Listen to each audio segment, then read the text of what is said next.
দারুণ এক জিনিস, কিওরো হাইড্রেট সি ড্রিঙ্ক। এবং দেখতে পাচ্ছেন এখানে অনেকগুলো জিনিস আছে এবং গুড় দেওয়া আছে।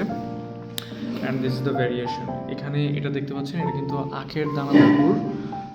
আখের দানাদার গুড়টা এমনভাবে প্রসেস করা আপনার গ্রানি মনে হবে যে খেজুরের দানাদার গুড়, এত সুন্দর এটা। আর এটা হচ্ছে দানাদার গুড় ছাড়া, মানে শুধু সিড ড্রিঙ্কসটা, হাইড্রেট সিড ড্রিঙ্কটা। এখানে আমরা কিন্তু কী কী ব্যবহার করছি জানেন? এটাতে আমরা আখের দানাদার গুড়ের পাশাপাশি আমরা তুলসী বীজ, হালিম বীজ, তারপর চিয়া সিড, তারপর তোকমার বীজ, তারপর হচ্ছে ইসুপগুলের দানা মানে বীজ, এবং ইসুপগুলের ভুসি, টোটাল 6টা উপাদান, আখের গুড় সহ 7টা উপাদান। আর এটা শুধু হচ্ছে আখের গুড় ছাড়া 6টা উপাদান দিয়ে তৈরি করা। হাফ কেজি করে প্যাকেজ, এবং 1 কেজি করে আমাদের এই প্যাকেজটা।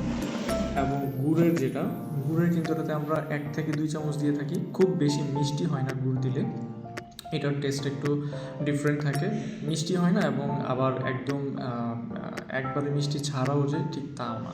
তো কালারটা কিন্তু অনেক জুস, এবং কালারটা এই যে এভাবে একটু দেখালে রিয়েল কালারটা দেখা যায়, জাস্ট ক্যামেরাতে এরকম করলে রিয়েল কালারটা আসে, অনেক সুন্দর। আর এটার জিনিসটা দেখতে পাচ্ছেন, এই যে এখানে হালিম বীজ, আর এই যে ছোট ছোট করে দেখা যাচ্ছে, কি দেখা যাচ্ছে জানেন? এটাতে কিন্তু ইসুপগুল দেখা যাচ্ছে, পাশাপাশি তোকমা দেখা যাচ্ছে, চিয়া সিড দেখা যাচ্ছে। এই যে এটা এই জায়গাটা কিন্তু, এখানে কিন্তু এটা চিয়া সিড। এই জিনিসটা যদি আপনারা ট্রাই করতে চান তাহলে অবশ্যই কিওরোকে আপনাদের ফলো করতে হবে। এবং কিওরো এই সিড ড্রিঙ্কটা হচ্ছে নিয়ে এসেছে আপনাদের জন্য। এবং এই সিড ড্রিঙ্ক খেয়ে কিন্তু আপনি আপনার একটা হেলদি লাইফস্টাইল লিড করতে পারেন। আপনার গ্যাসের প্রবলেম বা ফ্রেশনেসের জন্য মূলত, এবং যারা গ্যাসের প্রবলেম হয় তারাও খেতে পারে এটা।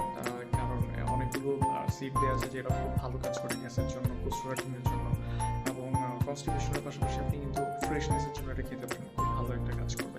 তো আপনার যদি এই হাইড্রেট সি ড্রিঙ্কটা রমজানের পাশাপাশি এখন থেকে আপনি খাওয়া শুরু করতে পারেন তাহলে আরও ভালো হবে। এবং এটা কালেক্ট করতে হলে অবশ্যই কিওরকে নক করতে হবে। ভালো থাকবেন, আসসালামু আলাইকুম।